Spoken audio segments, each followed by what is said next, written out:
Bonjour à tous et à toutes. Louis Blouin, vice-président de la Tribune de la presse parlementaire. Merci d'être là aujourd'hui. Vous avez devant vous le chef d'état-major de la Défense, le General Wayne Eyre. Vous avez la ministre de la Défense, Anita Anand, Madame Louise Arbour, et le sous-ministre de la Défense, Bill Matthews. So we will start by a speech by the Minister Anand and Ms. Arbour. The floor is yours. Good afternoon, bonjour. I am joining you today from the traditional territory of the Algonquin Anishinaabe peoples. Today, we reaffirm our commitment to meaningful reconciliation and respectful partnership with Indigenous peoples.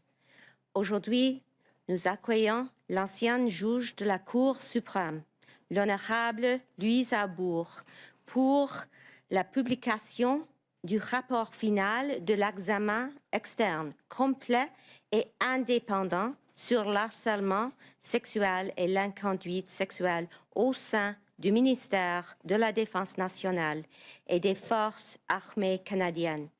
Madame Arbour, merci d'être ici avec nous aujourd'hui et je vous passe la parole. Passez la parole maintenant. Merci beaucoup, Madame la ministre. Monsieur le chef d'état-major, Monsieur le sous-ministre, plusieurs des questions qu'on m'a demandé d'aborder dans ce rapport n'ont malheureusement rien de nouveau. L'ampleur de l'inconduite sexuelle au sein des Forces armées canadiennes, y compris au sein des grades supérieurs, était déjà bien documentée dans le rapport de mon ancienne collègue, la juge Deschamps, dans les sondages menés par Statistique Canada, dans les rapports du vérificateur général et dans le règlement final des recours collectifs Hayter and Beatty, ainsi bien sûr que par les médias. Dans son rapport sur la justice militaire paru l'an dernier, mon ancien collègue le juge Fish a également abordé certaines des questions liées à la poursuite des cas d'inconduite sexuelle dans les forces armées. Selon mon mandat, je devais examiner si les efforts déployés pour concrétiser un changement de culture dans les forces armées avaient été efficaces ou s'ils étaient susceptibles de l'être. Et pour la première fois, on m'a demandé d'examiner de près le développement du leadership en lien avec la persistance des agressions, des abus, du harcèlement et de la discrimination d'ordre sexuel dans l'organisation. Cet aspect, qui n'avait pas encore fait l'objet d'un examen externe approfondi, s'est avéré une tâche laborieuse consistant à étudier des procédures et des pratiques très détaillées et complexes. De manière générale, j'ai constaté que le changement de culture au sein des forces armées a très peu de chances de se produire si l'organisation continue d'insister sur une autonomie totale. Les forces ont en effet besoin d'oxygène en provenance de l'extérieur, moins sous la forme de surveillance supplémentaire que par un apport extérieur dans plusieurs des fonctions qui ne sont pas propres aux exigences opérationnelles d'une armée efficace. Je parle ici, par exemple, de l'éducation, de la justice et de certains aspects de la gestion des ressources humaines. La profession des armes n'est pas une profession comme les autres. Elle ne peut être exercée que de manière collective au sein d'une entité unique contrôlée par l'État. Pour la plupart de ses membres, il s'agit d'une carrière à vie. La main-d'œuvre y est très jeune, tout comme ses hauts dirigeants. Ces derniers sont entièrement issus de l'organisation elle-même. En effet, il est impossible pour les forces de recruter des leaders dans le secteur privé et bien sûr encore moins chez leurs concurrents. D'où l'importance du développement du leadership dans un changement de culture et l'importance d'une influence externe à travers les forces. L'intégration des femmes dans le monde militaire au Canada n'est pas le fait d'une initiative interne. À des étapes critiques, elle leur a été imposée par les tribunaux. Les forces culturelles qui façonnent l'évolution de la société canadienne sont lentes à se manifester dans une organisation enracinée dans l'homogénéité, l'uniformité, la tradition et l'autonomie. La culture hyper-masculine et hyper-sexualisée, dont la prévalence au sein des forces armées a été exposée, est le produit de cet environnement. Aucun progrès dans la gestion de la diversité ne peut se faire en vase clos. Cet aspect est au cœur de la plupart de mes recommandations. Permettez-moi maintenant d'en aborder les principales. As previewed in my interim report, I recommend that criminal sexual offenses should be within the exclusive jurisdiction of the civilian criminal courts. This was the case prior to 1998. Military justice rests on the need to, and I quote, enhance efficiency, discipline, and morale in the armed forces. No other rationale was advanced in 1998 to vest jurisdiction in the military system for sexual offenses, which until then had been within the exclusive purview of civilian courts, as murder, for instance, still is today. The handling of sexual offenses by military court in the past 20 years has done very little to improve efficiency, discipline, and morale. If anything, it has served to erode it. Therefore, I see no basis for the Canadian Armed Forces to retain any jurisdiction over sexual offenses, and that jurisdiction should be vested exclusively with civilian authorities. As long as concurrent jurisdiction remains, the evidence so far indicates that the CAF will continue to consider itself the primary jurisdiction and that civilian authorities will happily decline to exercise it.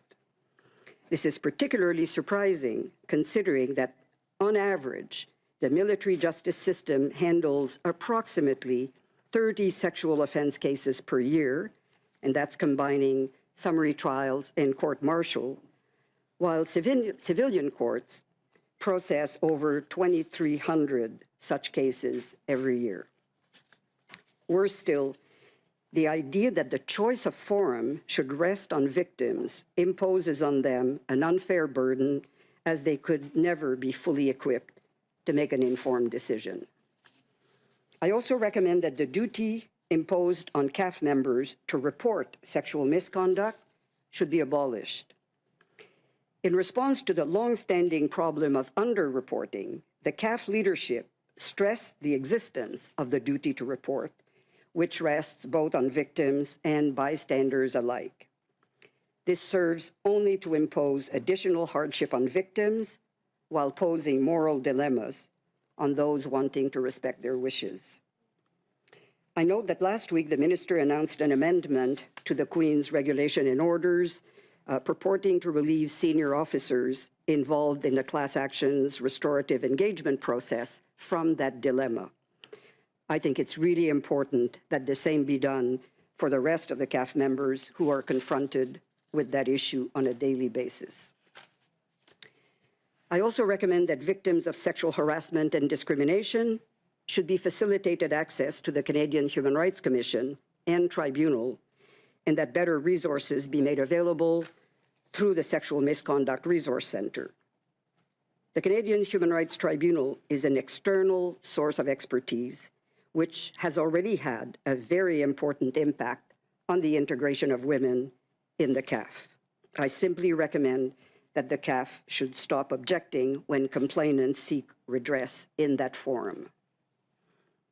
Turning now to leadership development, I recommend measures to speed up and improve recruitment and basic training. I am very concerned about the future of the two military colleges as undergraduate institutions. Almost half of the commissioned officers in the CAF receive their education in military colleges. Others attend civilian universities while undergoing military training. The officer naval cadets at RMC Kingston and CMR Saint-Jean are primarily white young men from Ontario and Quebec. At just below 25%, women are better represented there than in the total population of the regular forces and their reserves, where they currently stand at 16.3%. However, this is still far below the average presence of women in civilian universities. The continued prevalence of sexual misconduct at the military colleges is well documented, and I think it's harder to address these issues there than in a civilian environment. While I was not in a position to examine in detail the quality of the academic stream, the military leadership and physical training at these colleges is problematic and does not, in my view, justify the continuation of this model as an undergraduate university environment. I think their future should be fully considered with broad-based consultation. I have made detailed recommendations about the CAF system of performance evaluation and promotions, which I think places too much emphasis on performance and not enough on conduct and character. It's also not conducive to speeding up the accession of women to senior leadership position, and in that regard, I stress the importance of my recommendation to establish a system of progressive targets to increase the representation of women in the ranks of general officer flag officers. And finally, a word about external oversight.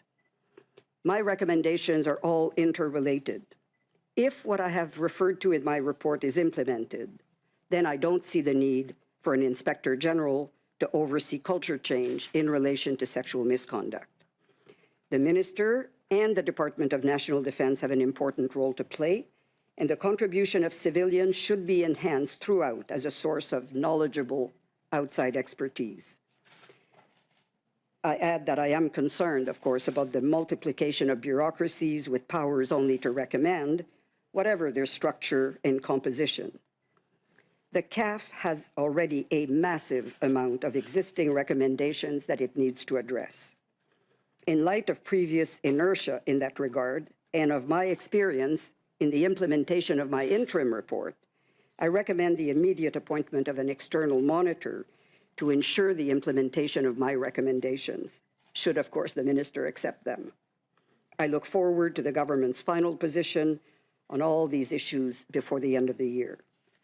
In conclusion, let me say this. The conduct of the members of the Canadian military has undergone intense public scrutiny in recent years. This was due in large part to the courage of the many who have come forward to denounce discrimination, harassment, and sexual misconduct. Their efforts will benefit not only the Canadian women who aspire to join the profession of arms, but also the many underrepresented groups who hope for a safe working environment in the development of their career in the CAF. Two things could derail the path to significant change. The first would be to assume that this is only attributable to a culture of misogyny and that change will come naturally with time and just more enlightened attitudes. The second would be for the CAF to think that it can fix its broken system alone. Meaningful change will rest on the political will and the determination of civilians who oversee the Canadian Armed Forces. Still, it will not happen without the support of CAF leaders and ultimately without the goodwill of all its members who are every day entrusted with the duty to protect our country and who do so on our behalf. Thank you. Thank you so much, Madame Arbour. During global conflicts, forest fires, floods, and throughout the COVID-19 pandemic, the members of the Canadian Armed Forces have risked life and limb to protect Canadians. The Canadian Armed Forces undertake dangerous work and make tremendous sacrifices to keep Canadians safe. We owe them an enormous debt of gratitude. L'obligation la plus fondamentale que nous avons envers nos militaires est de veiller à ce que leur lieu de travail soit un endroit où tout le monde se sent en sécurité, protégé et respecté par leurs propres collègues. En avril dernier, mon prédécesseur, le ministre Sajjan, a demandé à l'ancienne juge de la Cour suprême, Louise Arbour, de procéder à un examen externe, complet et indépendant des politiques et de la culture des forces armées canadiennes et du ministère de la Défense nationale. Our government asked Madame Arbour to undertake this critical task, given the prevalence of harassment and sexual misconduct in this organization, and in recognition of the fact that existing efforts to address systemic problems had fallen far short of their intended goals. Today, I confirm that I have received and I accept Madame Arbour's final report in its entirety. It is my pleasure to share this report publicly, and in particular, its suite of thoughtful recommendations that I welcome. This report will inform defense teams' ongoing and concerted efforts to improve and grow the culture of this institution. Aujourd'hui, je confirme que j'ai reçu et examiné en profondeur le rapport final de Madame Arbour. J'ai le plaisir de partager publiquement ce rapport et en particulier sa série de recommandations qui vont guider nos efforts pour améliorer et renforcer la culture de cette institution.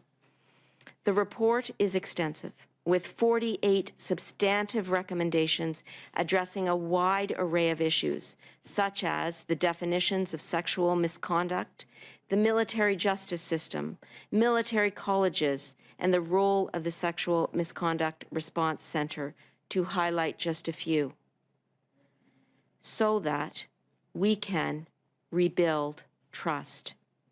I spoke with the Prime Minister this morning, and at the outset, let me be clear that we wholeheartedly agree with the significant issues that Madame Arbour has identified, and we thank her sincerely for this profound review.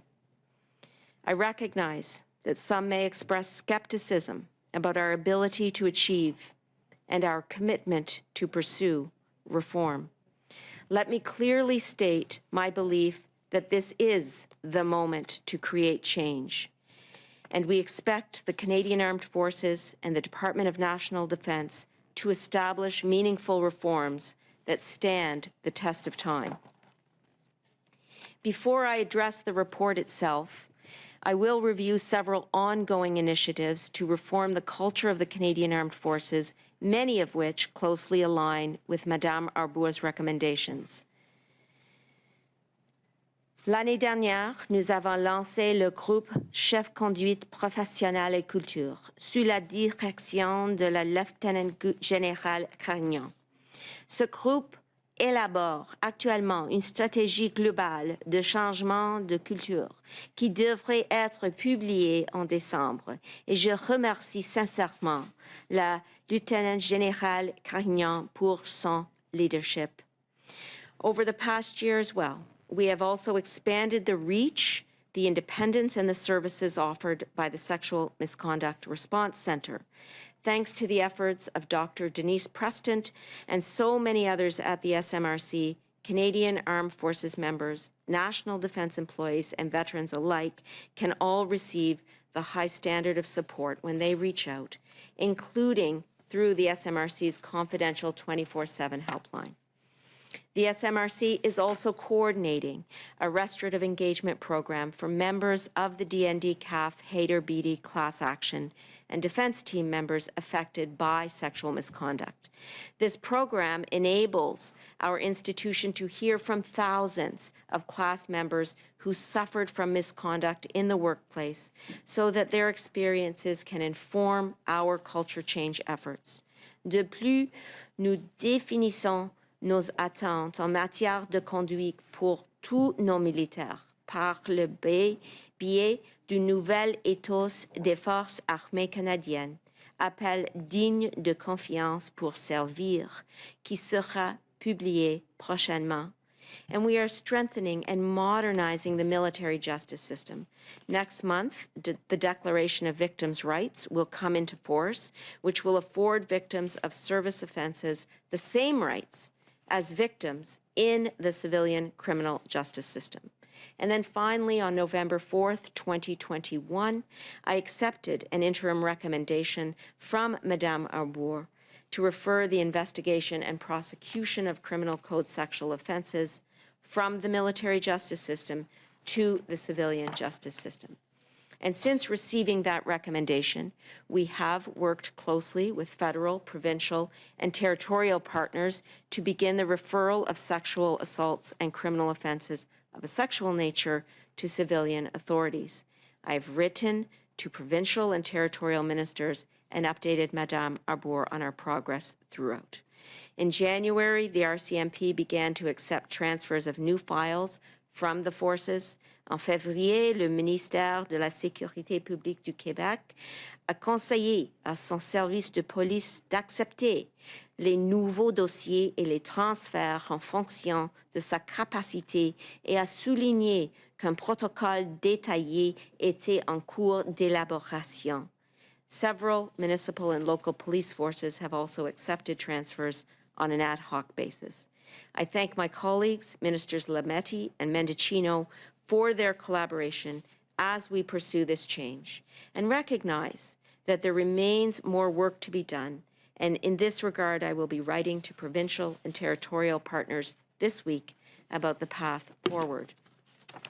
To smooth the case transfer process, our officials will collaborate even more closely with provincial and territorial authorities, and we are making plans to establish a formal intergovernmental table to build durable transfer processes that will serve Canadian Armed Forces members well in the long term. Now, let me turn to the new actions that we will take in response to the 48 recommendations in Madame Arbour's report. First and foremost, Madame Arbour lays out what I refer to as procedural safeguards. These are two. First, she recommends that by the end of 2022, I inform Parliament of any recommendations that we do not intend to implement, and I commit to doing so. Second, in response to Madame Arbour's final recommendation, I will appoint an external monitor mandated to oversee the implementation of these recommendations. The external monitor will report directly to me and will publish regular public reports. Our response to all of these recommendations will be clear, open, and collaborative. I can announce as well that we are immediately beginning to work on or continuing efforts already underway to implement 17 or just over 1/3 of these recommendations. Je peux annoncer que nous commençons immédiatement à travailler ou à poursuivre les efforts déjà en cours pour mettre en œuvre 17 de ces recommandations, soit plus d'un tiers. Some of the most important recommendations require further analysis, planning, and consultation, and we will develop plans to address these remaining recommendations as quickly as possible, and we will report to Parliament on our progress. I will now discuss the recommendations that we'll address immediately, either through new efforts or by strengthening programs already underway. Let me address some of the key areas. First, Madame Arbour recommends a number of reforms to the Sexual Misconduct Response Center, an important resource for our employees and members who have experienced sexual misconduct.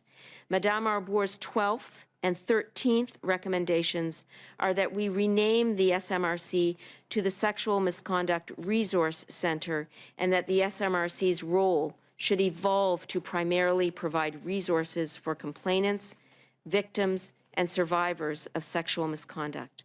I accept these recommendations. Madame Arbour's 14th recommendations is that the SMRC facilitate immediate access to legal assistance to victims of sexual misconduct across the country. And I also accept this recommendation. We will make legal assistance available to victims across Canada on the full range of issues related to sexual misconduct in the Canadian Forces. J'accepte également et je vais mettre en œuvre les recommandations 15, 17 et 18 qui reflètent les améliorations au rôle et à la structure du Centre d'intervention sur l'inconduite sexuelle. Je vais maintenant aborder les changements recommandés au processus de recrutement et de formation des Forces armées canadiennes, plus précisément les recommandations 20 et 22. J'accepte toutes ces recommandations. Nous allons créer des périodes probatoires pour mieux évaluer les recrues nous allons externaliser certaines fonctions de recrutement et augmenter la compétence professionnelle des recruteurs et nous allons veiller à ce que les attitudes problématiques sur la culture et sur les enjeux liés au genre soient abordées. Next, let me discuss recommendations relating to promotions, selection, succession planning, and career management. I want to say, first off, that since my appointment, I have chosen to add external evaluation to the promotion process for senior leaders. And this process will serve as a foundation to further reforms in promotion and selection. Madame Arbour's important 30-second recommendation states that, in fulfilling my responsibility in improving the promotions of general and flag officers, I should be assisted by a senior civilian advisor not currently a member of the defense team, and work to ensure that general and flag officers reflect the demographic composition of our country. I accept this recommendation. J'accepte également les recommandations 33 et 35 de Madame Arbour qui visent à améliorer les processus d'évaluation et de certification des officiers généraux ainsi que des autres officiers et sous-officiers. Et enfin, permettez-moi d'aborder les recommandations de Madame Arbour concernant le renforcement de contrôle interne et externe. Madame Arbour's recommendation 41 and 42 state that the Assistant Deputy Minister of Review Services should brief me directly on all investigations related to sexual harassment, sexual misconduct, and leadership culture in the defense team, and on statistics and activities related to other particular types of investigations. I accept these recommendations. Madame Arbour's 45th recommendation is that the Chief Professional Conduct and Culture post a public online database of research and policies relating to sexual harassment and misconduct, gender, sexual orientation, race, diversity and inclusion, and culture change. I accept this recommendation and we will work towards implementing it. Et comme je l'ai déjà mentionné, j'accepte les recommandations 47 et 48. Je vais informer le Parlement de toute recommandation que nous choisissons de ne pas mettre en œuvre et je vais nommer un moniteur externe pour assurer la mise en œuvre qui me rendra compte. In addition to the recommendations that we are acting on immediately, I will now address 3 other sections of Madame Arbour's report. These 3 sections contemplate systemic change, and in the coming months, we will study, analyze, and develop plans to respond to them. Madame Arbour's 5th recommendation is that the criminal code sexual offenses should be entirely removed from the jurisdiction of the military justice system, as she has outlined today, and that they should be prosecuted in civilian criminal courts. This is a system-changing recommendation, and we will examine it in earnest, all while Madame Arbour's interim recommendation remains in effect. La recommandation 29 souligne la nécessité de régler les problèmes de culture qui existent depuis longtemps sur les campus du Collège militaire royal de Kingston et de Saint-Jean. Aucune de nos élèves officiers ne devrait faire l'objet de harcèlement ou de discrimination pendant son séjour à un collège militaire royal. Les Canadiens peuvent être assurés qu'au cours des prochains mois, nous allons travailler pour créer un milieu d'apprentissage plus sûr et plus inclusif pour nos élèves officiers, notamment en adoptant la recommandation de Mme Arbour d'élargir la portée de l'interview de départ pour y inclure les expériences des élèves officiers en matière d'inconduite sexuelle ou de discrimination. Finally, recommendations 36 through 40 address the clear need to improve the diversity of senior leaders in the organization, a goal that is near and dear to my heart. I absolutely agree that we must take steps to set and meet clear goals for diversity in our military to ensure that this crucial institution represents the demographic composition of our great country. Now let me discuss the path forward following today's release of this important report. I have been in touch with Mme. Arbour regularly since my appointment. I can confirm that we are aligned in terms of our views of this problem and how we should address it. While I have listed 17 of Mme. Arbour's recommendations that are in progress or which will be acted on immediately, this is just the beginning of our response. We will act quickly to analyze, review, and plan our responses to each and every one of Mme. Arbour's recommendations. I will personally be evaluating whether and when we can implement these recommendations efficiently and effectively. Il ne fait aucun doute que nous allons travailler avec les groupes de survivantes et de victimes, et ce, tout au long de notre parcours. Je vais rencontrer ces parties prenantes dans les semaines à venir pour comprendre et entendre leur point de vue sur les recommandations de ce rapport. And to further ensure that our institution acts on the recommendations from Mme. Arbour and other external reviewers, we did create the External Comprehensive Reviews Implementation Committee, or ECRIC, this year.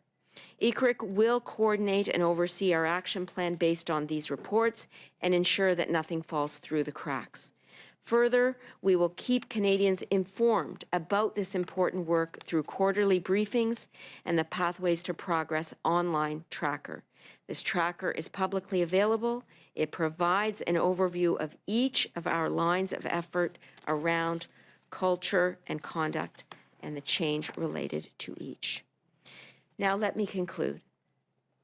Last December, General Eyre and former Deputy Minister Jody Thomas and I offered a sincere and heartfelt apology to those who have suffered from sexual misconduct and harassment in the service of our country. I believed then, and I believe now, that apologies are most meaningful when they are coupled with action. Je vais continuer à travailler fort à chaque jour avec le général Eyre et le sous-ministre Matthews pour livrer des résultats. Je remercie Mme Arbour pour son rapport complet et détaillé qui va être une pierre angulaire de nos efforts du changement de culture à l'avenir. Et je remercie tous les membres des Forces armées et du ministère de la Défense nationale qui ont contribué aux efforts de Mme Arbour. The time for action is now, and together we will deliver reforms that stand the test of time to strengthen, grow, and improve this crucial institution. And if I could close with a quote from Mme. Arbour herself, meaningful change will rest on the political will and determination of the civilians who oversee the Canadian Armed Forces. Still, it will not happen without the support of CAF leaders and ultimately the goodwill of all of its members who are every day entrusted with the duty to protect our country and who do so on our behalf. Thank you. Miigwech, merci. Merci beaucoup. On a un peu plus d'une trentaine de minutes de prévues pour les questions. We have a little bit more than 30 minutes for questions. We will prioritize questions in the room first. If we have time, we will go to the phone. On va donner la priorité aux questions dans la salle et ensuite, si on a le temps, on va aller au téléphone. Je commence. We'll start with Mercedes Stevenson from Global. Thank you. Minister Anand, in the report, it talks about the importance of political will, and you yourself just referred to this as well. The Prime Minister is not here today, but he is going to a press conference later this afternoon. What message do you think this sends to the survivors of military sexual misconduct about the level of commitment that your government has at a political level to making real and long-term change? Hi, Mercedes. Thank you for your question. I spoke with the Prime Minister this morning, and we had a conversation that lasted approximately 45 minutes. We discussed this report in detail, and we both agree and support all of the recommendations in this report. And we take extremely seriously the suffering of victims and survivors in the past and are committed as a government to moving forward with these recommendations today. Thank you. General Eyre, the recommendations about Saint Jean and RMC are what would be a potentially tectonic shift for the military. What is your response to the recommendation and the serious concerns about the culture issues that RMC and Saint Jean are creating in the Canadian Armed Forces? Well, Mercedes, thank you for that question. We absolutely have to embrace that recommendation to take a look. Do we have the model right for Kingston and for Saint Jean, or is there another model that would better serve us? And so the intent is absolutely aligned with what the minister said. We are going to study the recommendation. Laurence Martin de Radio-Canada. Oui, bonjour. La première question est pour la ministre Anand sur la recommandation centrale, en fait, dans le rapport que les plaintes pour agression sexuelle soient traitées par une cour, non pas par une cour martiale, mais par une cour civile de façon permanente. Je comprends que vous dites qu'il faut qu'il y ait un examen qui soit fait, mais j'aimerais savoir, est-ce que vous pensez que c'est une bonne idée? Est-ce que vous êtes d'accord avec le principe, Mme Anand? Et du même coup, j'aimerais vous demander aussi, Mme Arbour, qu'est-ce qui vous a le plus choqué ou surpris dans votre examen? Merci beaucoup pour la question. Je voudrais dire que j'appuie les recommandations dans le rapport et aussi pense que c'est très important d'examiner le système de justice militaire. Je vais écrire à nos partenaires provinciaux et territoriaux en matière de justice dans les prochains jours et je vais consulter les survivants et les groupes de victimes pour déterminer la voie à suivre pour faciliter le processus de transfert des cas. Nos fonctionnaires vont collaborer encore plus étroitement avec les autorités provinciales et territoriales.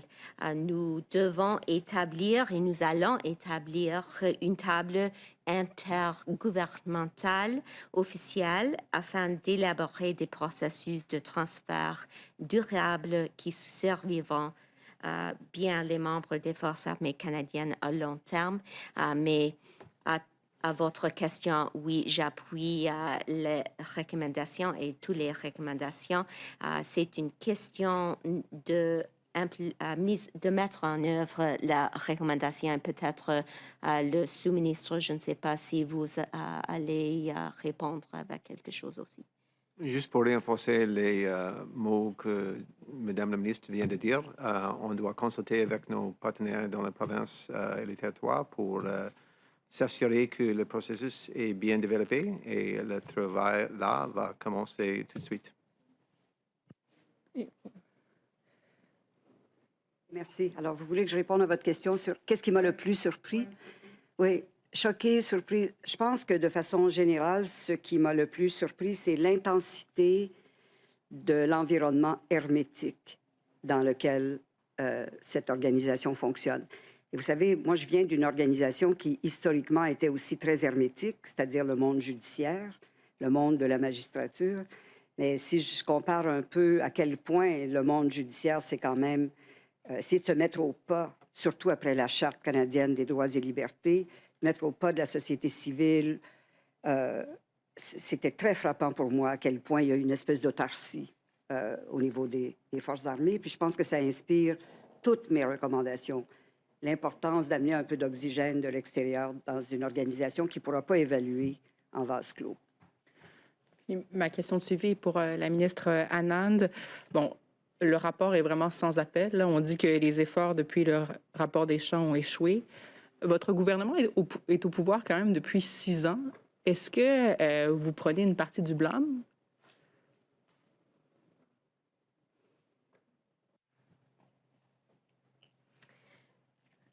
Merci aussi pour cette question. Aujourd'hui, j'ai annoncé que nous commençons immédiatement à travailler ou à poursuivre le travail déjà en cours pour mettre en œuvre 17 de ces recommandations, soit plus d'un tiers. Et aussi, nous allons également élaborer des plans pour répondre aux autres recommandations. Ça, c'est important. Maintenant, c'est le temps pour mettre en œuvre notre plan. Et le rapport de Mme Arbour, c'est très important parce que c'est une roadmap pour faire ça. Et je suis très heureuse d'avoir cette roadmap. Nous attendons pour le roadmap. Et donc, nous commençons immédiatement de travailler fort avec ces recommandations. Ashley Burke, CBC News. Hi, Madame Arbour. Can you sum up for us why you think it's important for civilians to be handling all sexual offenses and sexual harassment cases moving forward, and why you recommend that the military scrap the way it's been doing things, its long-established systems? Well, as I think, expose in great details in the report, the jurisdiction, the military jurisdiction over criminal sexual offenses came in 1998.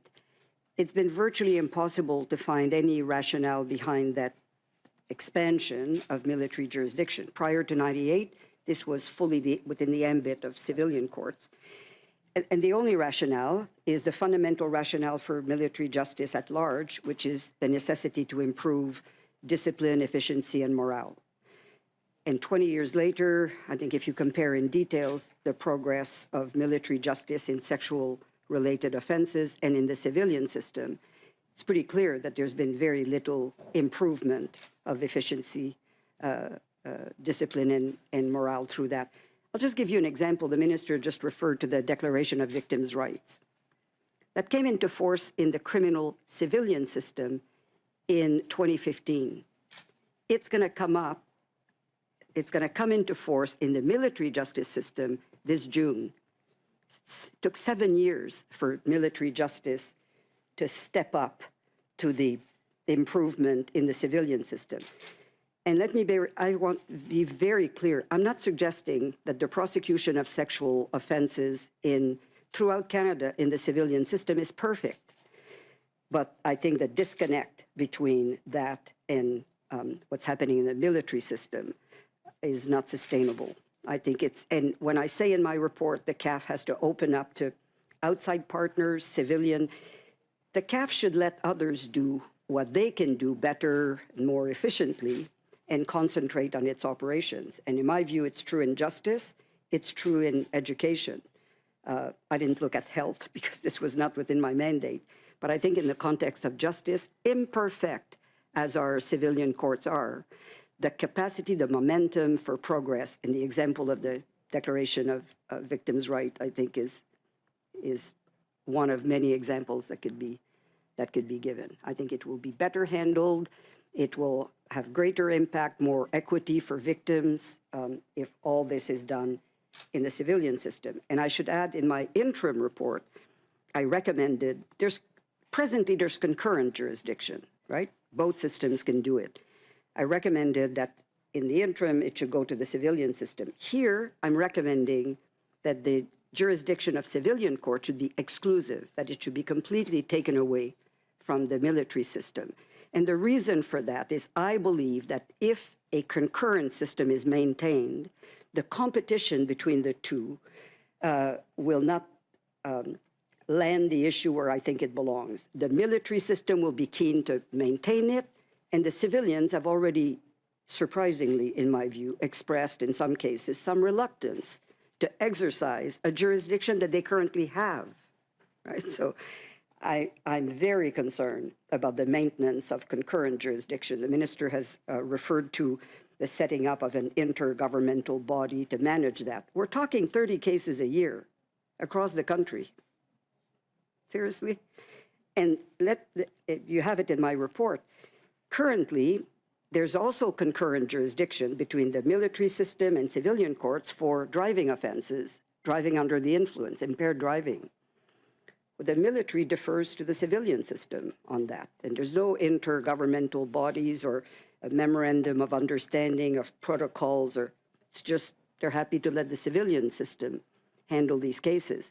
So if the provinces and territories are worried about an increase of volume of, 30 cases a year, maybe they should just tell the military to take back impaired driving cases.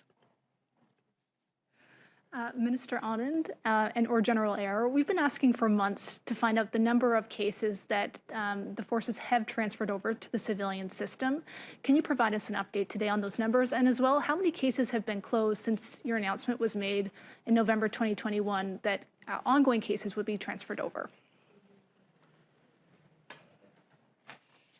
I have outlined in my remarks the process that we have been undertaking to transfer the cases from one system to the other since I accepted the interim recommendation of Madame Arbour.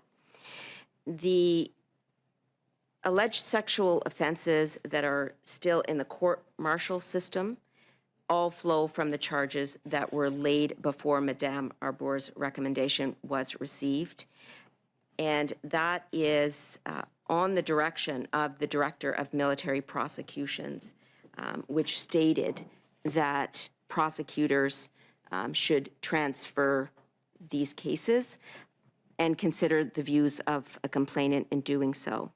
In terms of investigations, as I mentioned, we have been working closely with our federal, provincial, and territorial partners to refer all investigations of alleged sexual assaults and sexual criminal offenses to civilian authorities. We have had the RCMP accepting transfers of new files from the forces since January. We have Quebec's Ministry of Public Safety advising their police force to accept new files since February, and the transfer of cases, generally speaking, is going well. I don't have the numbers with me at the current time. Ryan Timothy, National Post. Yep, Mr. When this process was announced, when Justice Arbour's appointment was announced, your predecessor suggested that this wouldn't be another report that sat on a shelf, that you would be taking the recommendations and acting on them. Of course, we've got a lot of reports that have sat on a shelf after being, today you're only committing to implementing a third of the Justice's recommendations and to take the rest of the year to decide whether the others will come forward. I guess, how do you expect people to have confidence in this process? First of all, I want to clarify, in case it isn't clear, that I agree with all of Madame Arbour's recommendations. I welcome all of them. I spoke with the Prime Minister this morning, and he, as well, agrees with all of Madame Arbour's recommendations. The 17 recommendations that I discussed in my remarks are recommendations that we can move on expeditiously now, and that's exactly what we're going to do. With regards to the remainder of the recommendations, we will chart a path forward. Some of them, as I mentioned in my remarks, involve systemic change, such as Recommendation 29 relating to the educational institutions. And we need to develop the path forward. And in fact, that is with the Department of National Defence, that is with the Canadian Armed Forces to develop that path forward.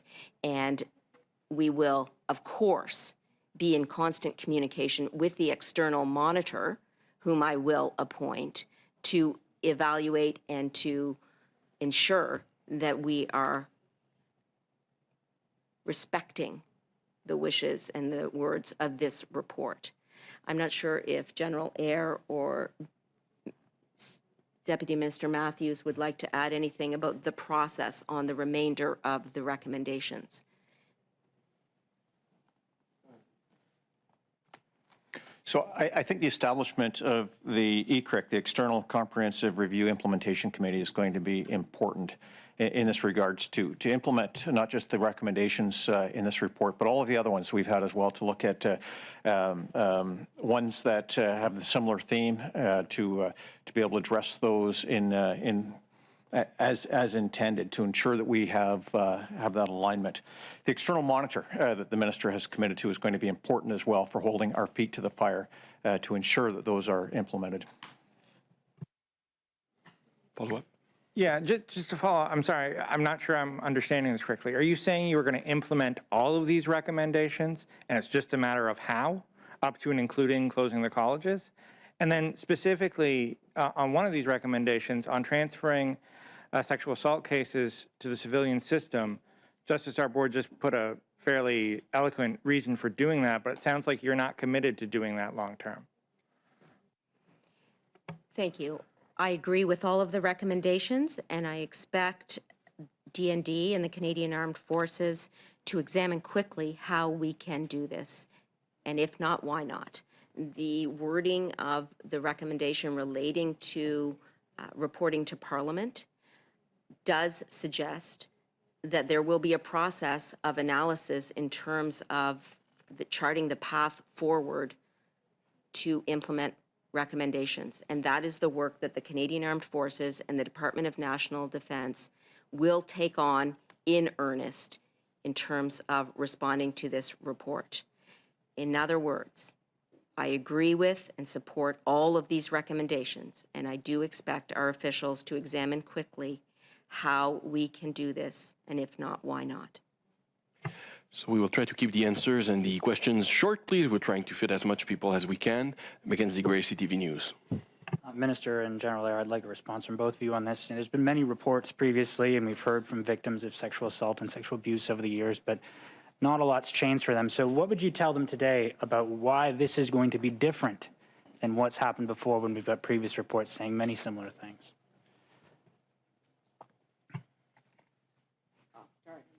Over to you. So I have responded to this question already, but I will add to my response. First of all, we continue to ask more and more of our Canadian Armed Forces in order for them to defend our country, in order for them to undertake domestic and international operations. Our troops have to be able to trust their own colleagues. During my visits to bases across this country, from Esquimalt to Edmonton, to Borden, to Wainwright, to Halifax, I have spoken with our members, and I have heard an enormous willingness to embrace change. This report from Madame Arbour is extensive, 48 recommendations, the roadmap forward. I agree wholeheartedly with the significant problems that she has identified, and believe that this is our moment to create change and to establish meaningful reforms that stand the test of time. I'm a lawyer, and I have a specialty in the management and governance of large organizations. My top priority is to build an institution where everyone feels safe, respected, and protected. And in that vein, I see Madame Arbour and me very much as partners in this. She has provided a roadmap forward, and now I will oversee the Canadian Armed Forces and the Department of National Defence in terms of their implementation of these recommendations. Chief? No, thanks, Minister. I just want to take this opportunity on behalf of all the members of the Canadian Armed Forces to thank Madame Arbour for this report, and thank all who contributed to it and shared their accounts and their insights. For one who has grown up in this institution, it can be a difficult read.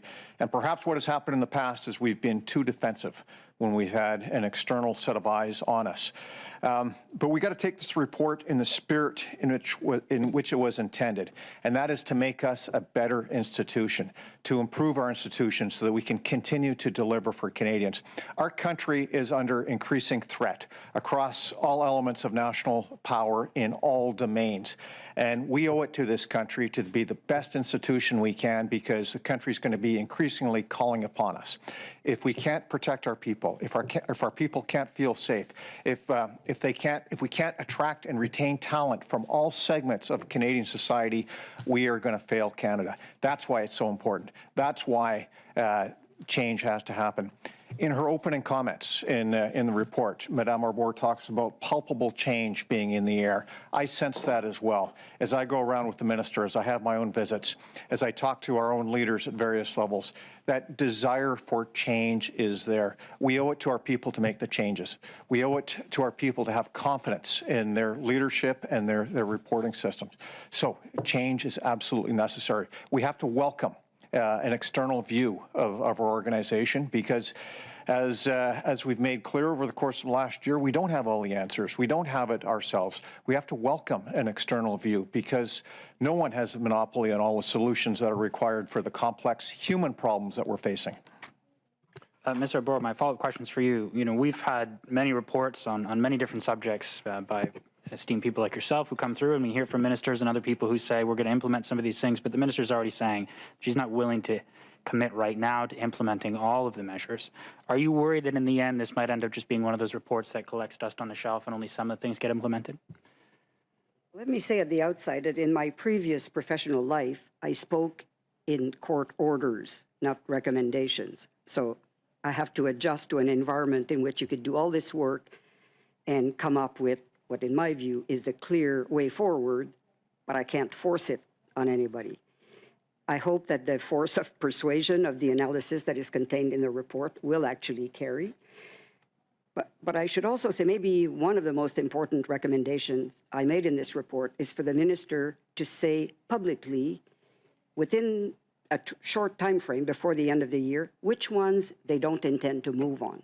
So the current problem is that you never get a clear answer on that. The CAF is currently sitting on hundreds of recommendations, some more or less internally generated, many from external reports, others from examining what allies have done on similar issues, literally hundreds of recommendations. Some are self-contradictory, some I think have passed their expiry date in terms of their relevance. It's still all out there being mapped and decked and color-coded. So I think the first clarity that we should expect is something is not going to happen. Let's just say it. That would already, I think, be an important, would bring a lot of clarity on what I would consider the 4 or 5 critical recommendations I make here. I think clarity of purpose and clarity of intent will come a long way. After that, I just hope that these recommendations don't end up a little box on the chart of the many that are still being studied. But that's why, again, the minister has committed to, as I recommended, by the end of the year, taking a firm position on these recommendations. She says today the intention of the government is to move forward on these, and if there's some where there's disagreement, they're the elected officials. They'll make the decision, but I think clarity is critical. And if I could just follow up, Mackenzie, I think you mischaracterized what I'm saying. I'm not saying we're not moving ahead on the remainder of the recommendations. What I'm saying is we're moving expeditiously on the 17 recommendations that I spoke to in my remarks.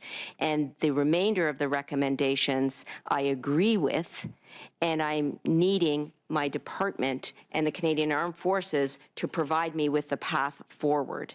They are more complex. Some of them involve systemic change, and therefore I need to see the roadmap forward.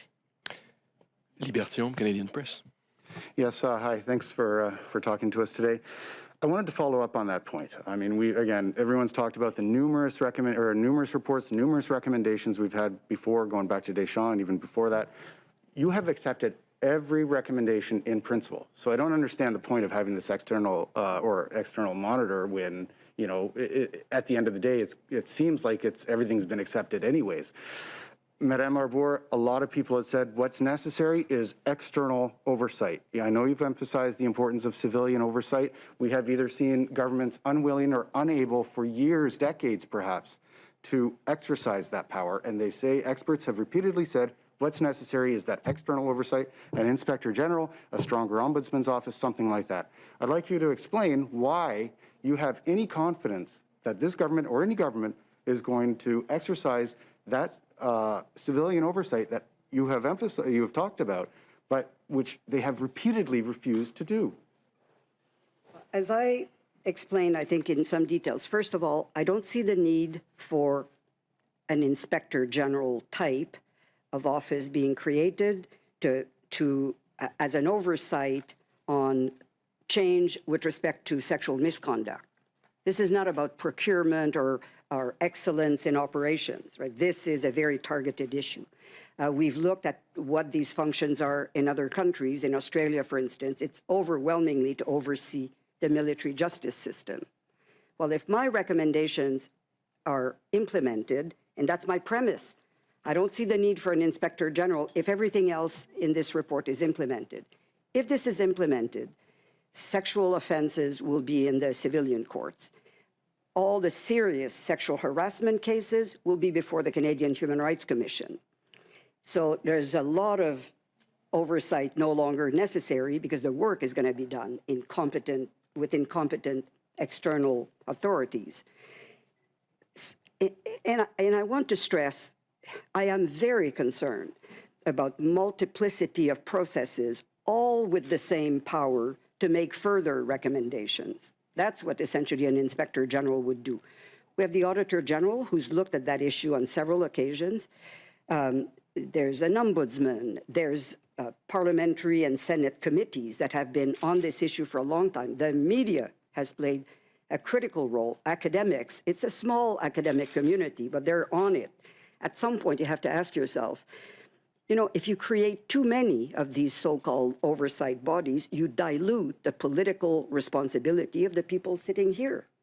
That's where I think it has to be done. Now, why I say we need an external monitor to implement these recommendations, it's because I don't want these recommendations to go on the chart that ECRIC has produced of the hundreds of pre-existing ones. I say I want these to be prioritized because I really believe if this gets done, you'll see that structural change will support the cultural change that needs to happen. So an external monitor is a body, a person that will be focused on making sure that this doesn't just sit on a box, that will keep a timeline and so on. But an inspector general of sexual misconduct, what? Reporting to Parliament on sexual misconduct in the armed forces, a very confidential set of information, while there are many external bodies, as I said, like the courts or the Human Rights Commission, who can make a huge contribution at arm's length from the forces. To me, that's a better model. And if I could just add, the external monitor is extremely important. As I said, it is a procedural guidepost for us. And I'm actually very grateful for this recommendation. If you look at governance systems in other areas of law and organizations, you will see in some of those the appointment and usefulness of an external monitor. It is a means by which the process and progress of implementation can be reported directly to me. Indeed, it is a continuation, if you will, of the work that Madame Arbour has done to bring us to this point with this report.